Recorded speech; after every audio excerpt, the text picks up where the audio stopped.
Hey guys, welcome back to Fitzgerald Fishing. This is Bodie Marchetti. You should go check out his channel. He's a good channel. It's talking about fishing and awesome other good stuff with that too.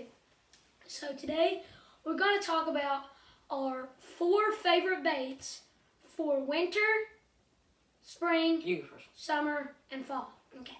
So my favorite bait to use in winter is a rattle trap, because it sends off a ton of vibration in the water. So when it'll like vibrate, and the fish will be attracted because they're not very active in the winter. So that'll attract them to come up there, and it'll catch you a big old bass. By the way, don't mind these right at Grandma's house. Yes.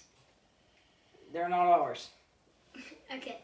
So my favorite bait to use in spring is a tough one, but I gotta go with a frog. Now, depending on if there's lily pads or not, or grass, I'll use some type of topwater like a frog. But that is one of my favorites because most of the time when it's, not a frog.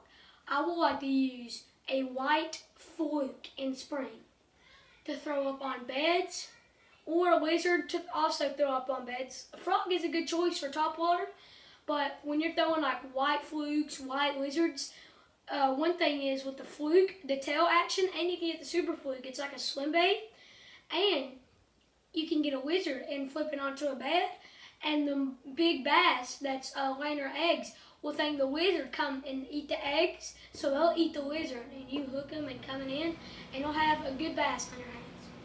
That thing's loud. I know. So the next thing is summer.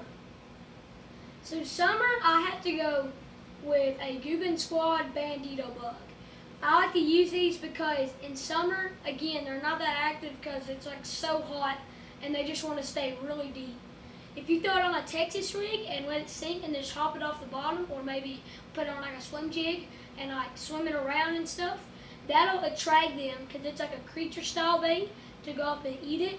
So they will eat it and you'll catch a big one on this. Now, fall, since we already talked about winter. And since we're in fall. Yes, we are in fall at the moment.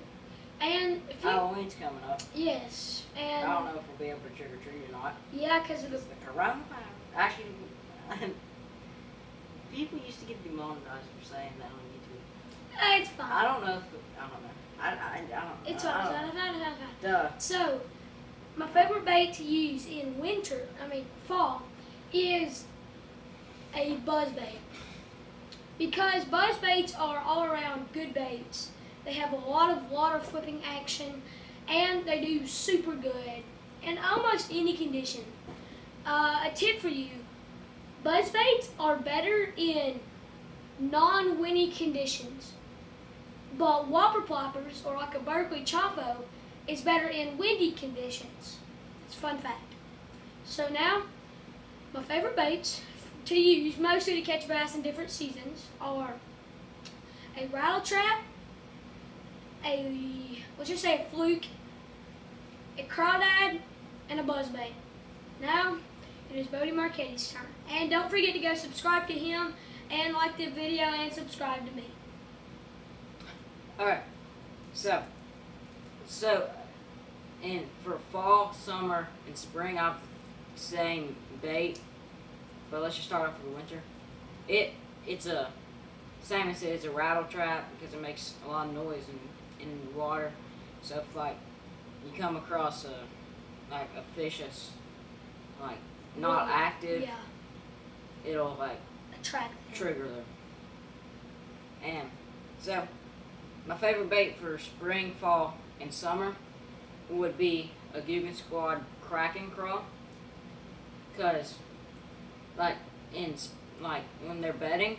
Would you use like a white color in spring for like shad, and then yeah, because like when they're bedding, you just drag it over the bed, thinking trying to snatch their eggs or something, and then shut the hook.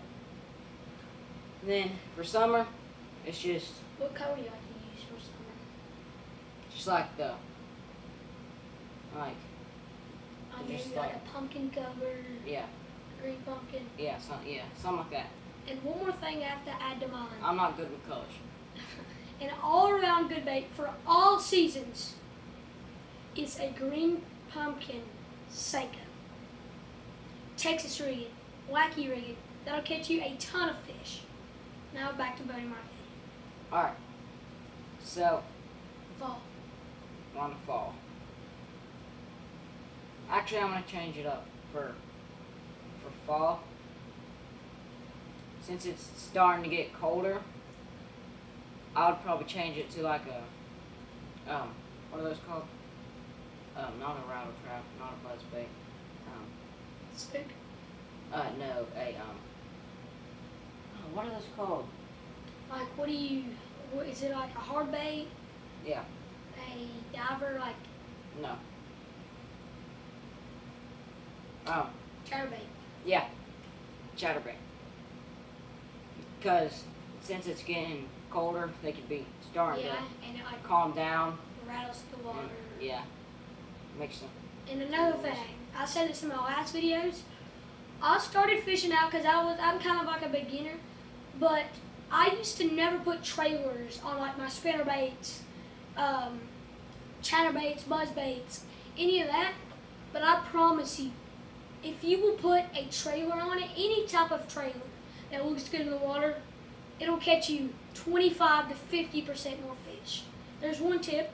The next tip is always check your drag before you go out fishing. Yes. Because if your drag is super tight, and like say for instance on a spinning reel, when you watch MOA fishermen, the best fishermen on the planet, you always hear their reels going and like the drag coming out of their line. Because more than likely on a spinning reel, the highest you're going to have is probably about 12-pound test. And still, it's not the weight of the fish that makes it break off, it's the strength of the fish. So normally like a 5-6 pounder will have really good strength. So that combined is about 12, 11 pounds that you need to have a good instance. He's going to be back in just 1 second. He needs to have a good type of thing you have to use for the drag, because it's got to be good, because it's going to break off, I promise you. Even on a bait caster, it's probably going to break off if you don't have your drag set good. So last thing, please, and I know, please, set your drag well. Remember to subscribe to Fitzgerald Fishing, like the video, subscribe to Bodie Marchetti, great content on his channel. I've been down a lot to Yep. get in the frame. And we'll see you next time.